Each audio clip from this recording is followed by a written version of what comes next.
because basketball is fleeting. At some point, the ball is going to stop bouncing, and your degree and your experience here as you network throughout your major is going to matter.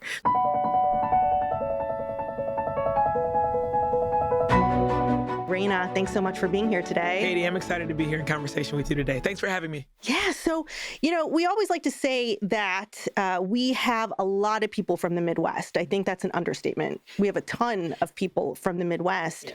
And you're from the Midwest, too. Yes, I am. Born and raised. Detroit versus everybody, as we like to say.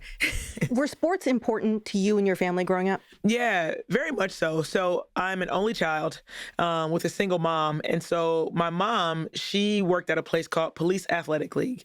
And so that was, I grew up Detroit in the 80s and 90s. And so for her, she found it very important to get me in a room full of my peers instead of around adults all the time. And because she worked for an athletic association, she said, I'm going to put you in every single sport so that you are going to have sisters and brothers, and learn how to share and have teamwork and discipline and time management. And so early on, sports was very important in my household. I became a cheerleader at the age of 6. And from there, through Detroit Police Athletic League, I went to the cheer program, the ski program, the tennis program, the softball program, the track program, and then I fell in love with basketball as my last sport that I tried. You're the third coach at FGCU's history for the women's basketball program. What brought you here? Yeah, a lot of luck and a lot of faith. And so, I'm sure we'll get to my whole journey. But most recently, I was at the University of Iowa as an assistant coach where I was for the past 8 years. And I would say about 2 years ago, I started to have the head coaching itch. And people always told me, you'll know when you know. I would always say, how did you know you were ready to become a head coach? And you're never really ready. But I think if you have that inkling in you to have that next step, you'll know when you know. And so for me, I knew that I wanted to go to a place that, I was going to be replacing someone that had a lot of success because that's where I came from. And so I didn't necessarily want to be a part of a rebuild or a place that hadn't won. And I understood that came with some pressure. But I think, for my past couple of years, I've been living in pressure. And so it's a funny story. We were in Oklahoma for our regional in the NCAA tournament, and I was watching FGCU play Oklahoma. And this was the second time in 3 years that I had come across FGCU. So they had to come to Oklahoma. We played Oklahoma next. We fell to them as well. And on the bus ride to go to the plane, I just happened to be scrolling on social media. Our season was over, and I saw a post that said, "Thank you, Chelsea." And I realized that Chelsea was going to go join Carl at the Atlanta Dream. And I said, this is it, right? I had some other places kind of in mind, but they never really felt strong for me. And just that's the place where I belong. And so I didn't know if FGCU wanted me, but I knew that I wanted it. And so I texted and called my agent right away. And I said, I don't know what they're looking for. Go. About 4 days later, I had an interview. We talked a little bit on the phone. Did you find coaching or did coaching find you? Yeah, coaching found me. And so I went to Central Michigan University for undergrad, played basketball there. All 4 years was on scholarship. And this was before the WNBA, but I wasn't good enough to play overseas or continue my career. But I did get my degree in sports studies, minor in marketing. And so when I went back home, I went to Green Bay for a couple months where I worked for this program called North American Youth Sports. And I said, I like it, but not love it. Green Bay is not necessarily the place for me. So let me go back home. My mom said, you can come live home for a year. You got to find some work. And so I applied to become a long-term substitute teacher. So I would pick up the phone every day and say, where do you need me? And they tell me what school to go to and tell me what class I was filling in for the day. And I end up getting a 3-month stint in a middle school as the health and phys ed substitute teacher. And what ended up happening is that a lot of times some of the male youths in the school that were troubled, they really took a liking to me. And so the dean would say, well, can such and such just come sit in your classroom? Because either I'm going to send them home and they'll be suspended or they'll listen to you. Okay. So I'm teaching health, but we're having rap bat. We're just having fun, right? We're just having fun in the class. And then phys ed too, right? I mean, let them get all their energy out before they go home. And it became a sense where a lot of the troubled youth in the school that were males were also on the basketball team. So I was asked if I'd be an assistant coach for the boys' 8th grade basketball team. So I did so. And towards the end of the season, my friend who was the head coach, he had to step away and he said, hey, I think our team is good enough to win the championship. You just got to get them there. And lo and behold, we won the 8th grade championship. And that was my first year. I didn't know how to move an X or an O, but the one thing that I could find out is I knew how to motivate people. And so because I cared about them, they cared about me. And so they wanted to run through a wall for me. And then we talked a bit about manifesting. Mm-hmm. You're a big believer in putting it out there. Yeah. My favorite quote is, thoughts become things. If you can think it, then you can do it. Right. And sometimes you have to see somebody else do it. Sometimes it takes a little bit of research. But for me, I've always walked by thoughts become things. And so even in my career, once I was going, I coached that boys basketball team for 1 year. And then I moved on and coached my former AAU program. And then I was about 6 years in and I realized that I wanted to be a college coach. And so every college coach that would call my phone to recruit my players, I told them what my dreams were. And then one day I got a phone call from the University of Michigan. That never happens. That you attract just by manifestation, the thing that you want. Well, was it really manifestation or was it you doing good marketing? Well, probably a little of both. That is my minor, right?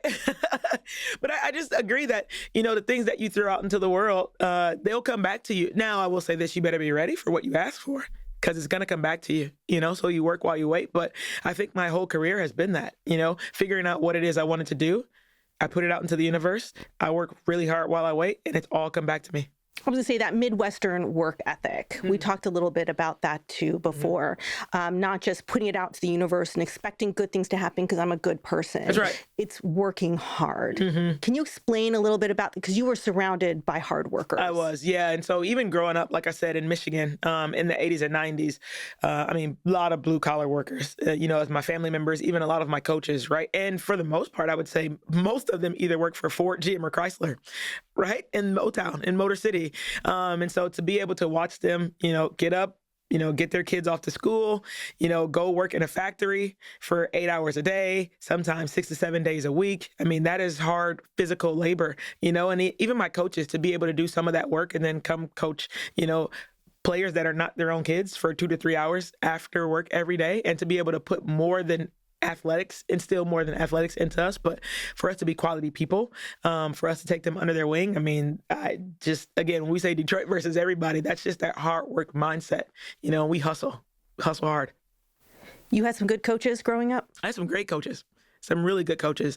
A lot of them that I'm still in, conversation with to this day, and just asking them, well, how were you able to motivate us when we were so young, and understanding that a lot of the motivation then looked a lot differently. You could be a lot stricter back then. You could use some words back then that you might not be able to use today. But I think at the end of the day, the fact that I still have really, really good relationships with the people that helped me get started as a child says a lot about, the culture that they helped me set for today, right?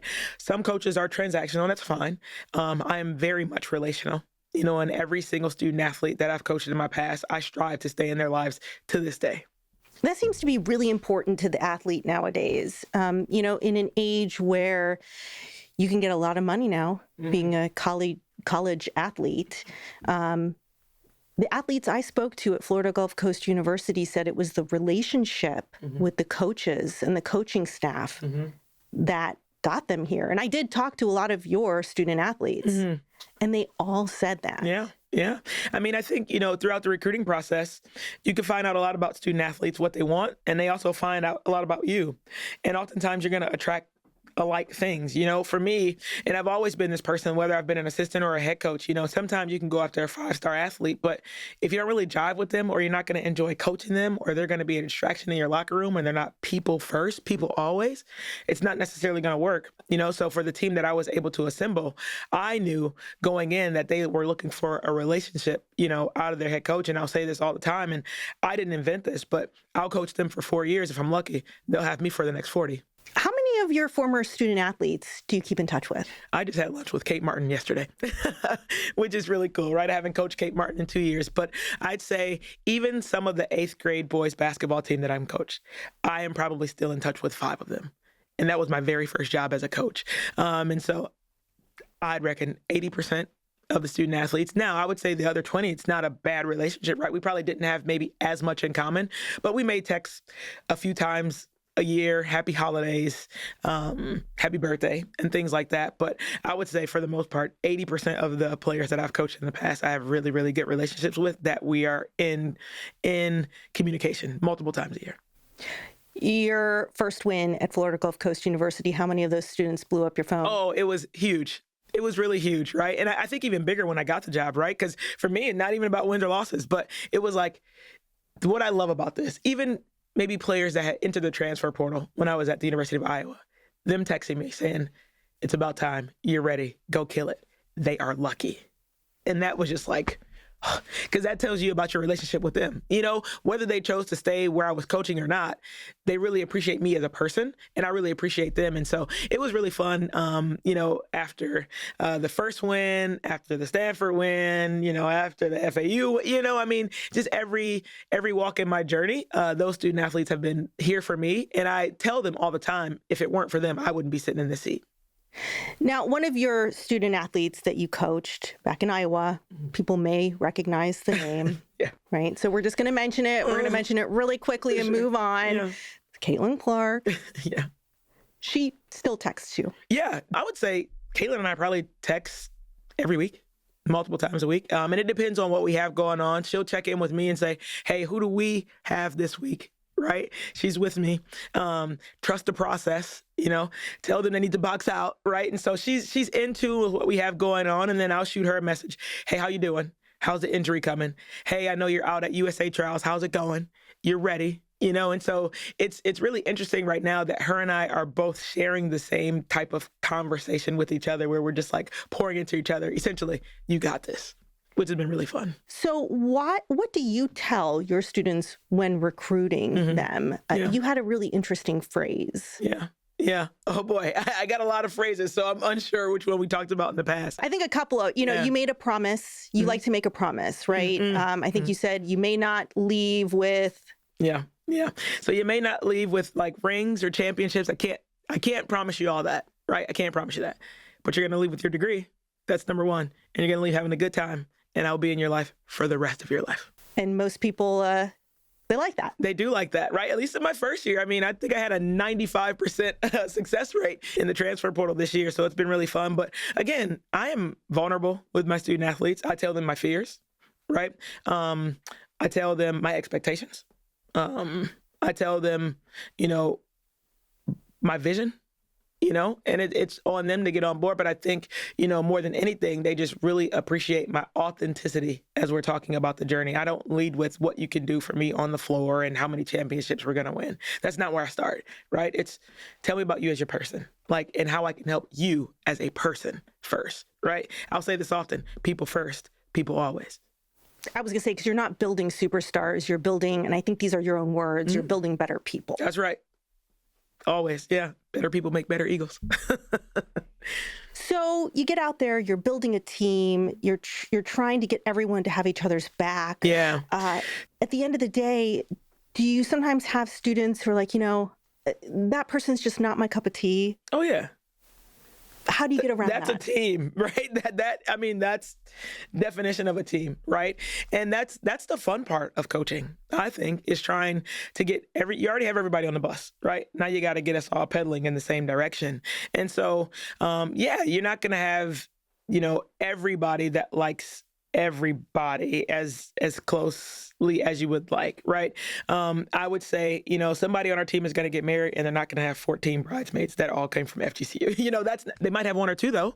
They might have one or two and I did my job, right? But for me, it's, you know, you don't have to be best friends off the court. I would love it if you were, but you don't have to be. But what matters is when you are on the court, we're all together and we all have to work in harmony. Right? You don't have to have the same likes. You don't have to have the same dislikes, right? Same religion, same political belief, right? All the things that are in the world today. You guys don't have to agree on those things. But one thing we need to agree on is that we can band together to beat the other team. Have you ever had to pull, I don't know what you would call it, like a parent trap where you have to stick them in a room together and have them like work out? Yeah. Differences? Oh, yeah. I've been there before where it's just like two people aren't seeing eye to eye. And then you get them talking and then you say, I don't know if you guys realize this, but you both want the same thing. Your ego is just too big to hear the other person. Right. And so what I heard you say was this. what I heard you say was that. Did I get that correctly? And I said the same thing twice. Did I get that right? Yeah. Well, if you guys can just be there for each other, right? Let's talk about how you guys can help each other. If you're the best passer and you're the best scorer, let's get an assist record going here, right? Because now you guys need each other in that. And so getting them to understand how, as humans even, we're more alike than we are different, right? And when you can put those differences aside and just work for one common good, and for us, that's chasing championships and getting degrees, right? Then you'll be stronger than you even imagine once you leave this place. So let's be clear. Yes, you can't promise the championships, but you still want them. Oh, absolutely. Still work for it. Oh, I am a competitor through and through. Oh, yes, absolutely. And you work for it every single day. What are some of the things you do on your team to ensure that your students will leave with that degree? Because you take this very seriously. I will say, so, I get academic updates weekly, right? And I'm not sure, I can't speak for every head coach on campus. None of my business really. But that's one thing that I've asked for, is that I need a weekly academic update, right? I do have an assistant on staff and she's the liaison, but I want to see it. And when I see somebody's grade slip, I'm going to bring them to my office and talk to them. Hey, what are you here for? Oh, I'm playing basketball. But what are you here for, right? Because basketball is fleeting. At some point, the ball is going to stop bouncing. And your degree and your experience here as you network throughout your major is going to matter. So let's make sure that we can, get those grades together. And fortunately, I haven't had many of those conversations in my short tenure here at all. Conversely, though, when I see a player that may have gone from a B to an A, I'm also going to bring them to my office. Hey, I seen you've been working. I know you've been going to a tutor because I see the hours. You've been getting all your study table hours. And now, you're over a 3.5, so maybe you have study table no more, right? But keep going, right? We can't let them slip. But now I trust that, you're a self-starter and you're able to get it done on your own. And so that's one thing that I'm going to promise parents when they come in. I can't promise a lot of things, right? You just don't know. We'll work hard. I'll hold them accountable. I'll be there for them. I'll do my best to keep them safe, and they'll leave with a degree. So every week they're hearing from you in some way, shape, or form. About academics. Yeah. I'd want to make sure I'd stay up on my studies. You know what? And a lot of it, I am fortunate enough to have a team that is academically driven. And so this fall, when we came in as a team, right, obviously we practiced together as entire summer, but they were trying to figure each other out with 7 newcomers, 5 returners. We start putting some goals together, and I stepped out of the room and just had them throw a bunch of things on the board. And then we spent about an hour and a half just figuring out what actually stuck, what they wanted to erase. And we kept coming back to an academic goal. And so one of their goals is to have a team GPA of over a 3.5. That's their goal. My responsibility is to just keep them academically engaged every single day. But at the end of the day, that's their goal. Okay, so we're going to move on a little bit to the program that was started here at FGCU for women's basketball. Again, we mentioned you were the 3rd coach ever, but the first coach ever. He built this program, stayed for about 20 years, and only left when knock, knock, knock came the WNBA. Yeah. The WNBA saw something in the mid-major Florida Gulf Coast University Division I program. Yeah. Plucked him to go coach pros. That's got to say something. Oh, absolutely. For FGCU. I mean, one, and I want to give Carl his flowers publicly. He is a wizard with the X's and O's. I mean, the amount of championships that he's guided this program through, the amount of Power 5 teams that they've been able to get success against. I mean, he is a wizard. I heard they would watch film. He's got everybody on the same page. His ability to scheme during timeouts, his ability to have so many grads in one year, get so many as a transfer portal the next year and still be able to not miss a beat. That's huge. But I would also say because of the platform that FGCU has, right? And I understand that he's guided them so far, but, women's basketball has been at this for a very long time. Then you go ahead and you add a Dunk City. On top of that, you got beach volleyball winning championships. You got baseball winning championships. You got volleyball winning championships. It's a school for champions. Right? It is a school for champions. And so I'm not shocked at all that he's in the WNBA, but, I'd be remiss if I didn't say, kudos to Colin Hargis, who's been hired recently and has made some new hires. But, you just think about the championship pedigree that comes from this university, especially from an athletic standpoint in a mid-major. I mean, every school in the country knows about FGCU. I thank you for making that transition super easy for me, because I was going to talk a little bit about the 2013 Dunk City. Put us on the map for the listeners who may have been living under a rock in 2013. Yeah.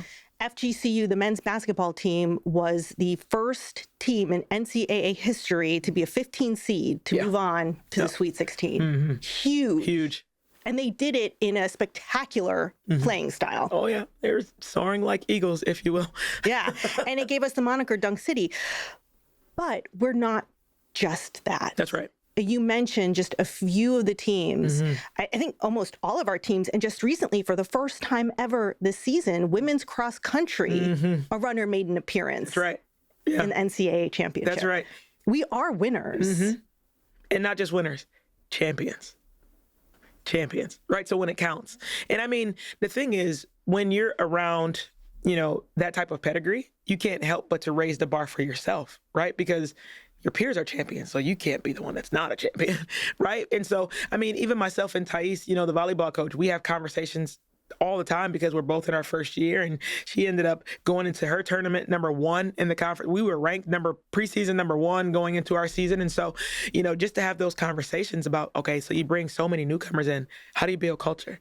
All right, so maybe you hit adversity. What do you say, right? And so we're having high level conversations about not X's and O's, because it's 2 different sports, culture, because it matters. And it's always mattered here. And expectations. Absolutely. Expectations. And our community, they let us know what the expectation is, and our fans are finally back down here, a lot of snowbirds, but, they come to practice and they let us know, hey, we see where you guys are, obviously in a little bit of a transition, but the fact that you're able to go beat a Stanford and then go on the road and beat a FAU, like you guys are well on your way.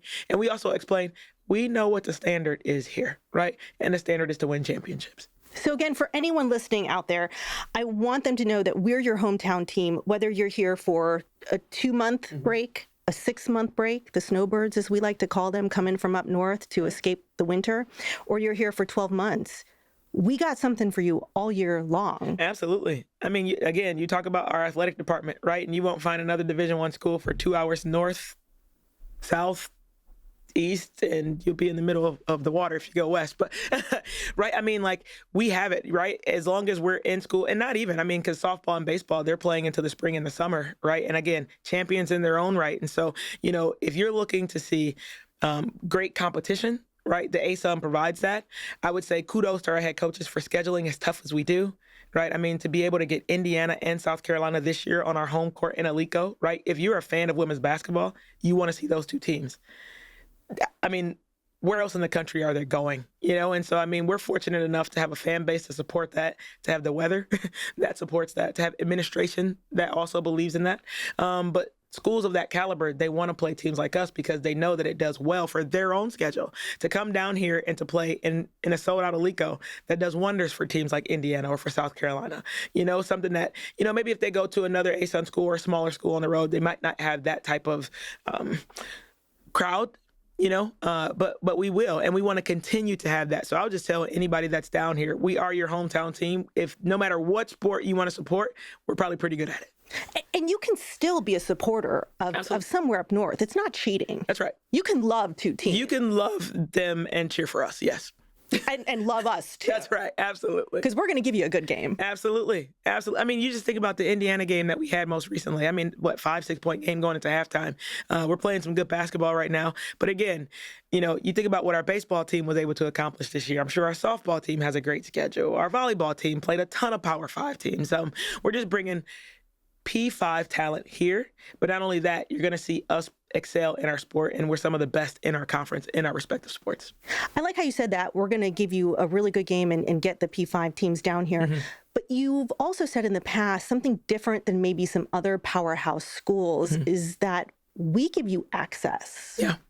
Can you explain that a little bit? Yeah. And so you're turning, so for our fan base, we're, because of the P4, I would say, infrastructure, you don't necessarily always have access to the student athletes, right? Or even to the head coaches. You're in and out the arena. You don't really see them around town because they don't really have to leave, right? I mean, NIL has gotten itself they don't have to necessarily leave the vacuum that they're in. However, our student athletes down here, sure, they could also stand, but one, the weather, right? Two, like Fort Myers, Naples, Estero, Bonita Springs, like it's beautiful. So our players are out and about in the community. We have a lot of community events where we're bringing people to come meet our student athletes, whether it's just a meet and greet, whether it's an autograph session. Us in women's basketball, we're getting into camps this year. So an opportunity to meet with, some of the youngsters in the community to maybe give them the first thought of, I want to go to college, and so you think of our fan base, they're older fan base, but we're out in the streets bringing in the younger fan base as well. And so, for us, it's nothing to maybe go to Urban Buzz and see some of our kids getting coffee while they study, or to even go to the beach, right? And our kids love the sunsets. And so I see a lot of Instagram pictures at the beach. And so they're very friendly. And they love having conversations with the community and to be able to share what makes this place so special and then invite them to a game as well. I have pictures of my kid from 11, 12 years ago with the volleyball team, saying hi after the games, getting pictures, and how that meant so much to them. Yeah, and we do that as well, right? So after every game at Alico, I'm willing to give 7 to 10 minutes before we go back into the locker room. After the game, you go out and you thank everybody for coming because they didn't have to, right? But just an opportunity to get a picture taken, ask them about their major. I heard you were going into journalism or broadcasting. How can I help? I think those things go a long way. Just to be able to get out and shake hands with the community is super important. And I know in most sports across FGCU's campus, we all do that. That's, I think, special and unique. Very, very. Because you came from places where you just whisked away. I mean, the last 5 years of my career, it's been games over, security, hound, boom, go, right? I mean, you stop and sign a few autographs, but there's not much time to be in the public eye. It wasn't very safe to be out in public, to be honest. But yeah, I think it's a special place where you do have access to the student athletes to be able to pick their brain and find out what makes them unique and what makes this place unique too. That's awesome. Now, you also said that your students are out and about, student athletes are out and about. One of the things that's also special about Florida Gulf Coast University is that we are requiring everyone when they graduate, if you're a transfer, you have to get 40 service learning hours in. If you're a first-time college student, it's 80 hours. And service learning means you're giving back to the community. That's right.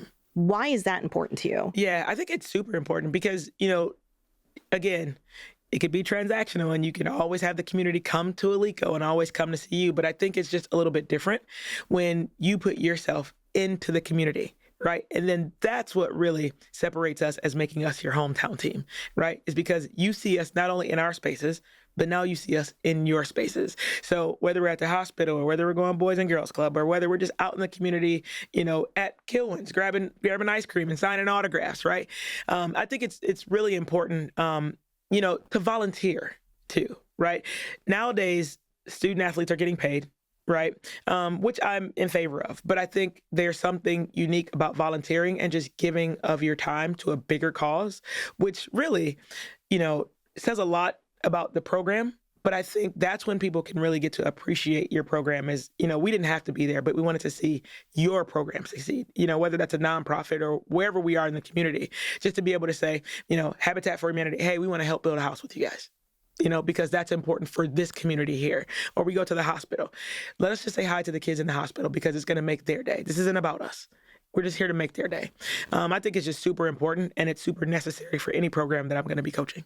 Have you seen the eyes of some of the student athletes when you've gone and done some of that work in the community, like something just clicked? Absolutely. I would say a month ago, we went out to a school, and as soon as our student athletes walked in, they were like, that's the women's basketball team. So we were there for an hour. We did a Q&A. And then, of course, because they had a hoop out back, we had to go out back and shoot some hoops, right? And so our kids are correcting form, but while they're correcting form, they're like, hey, what do you want to do when you grow up, right? Oh, and then the kids ask, well, what's your major?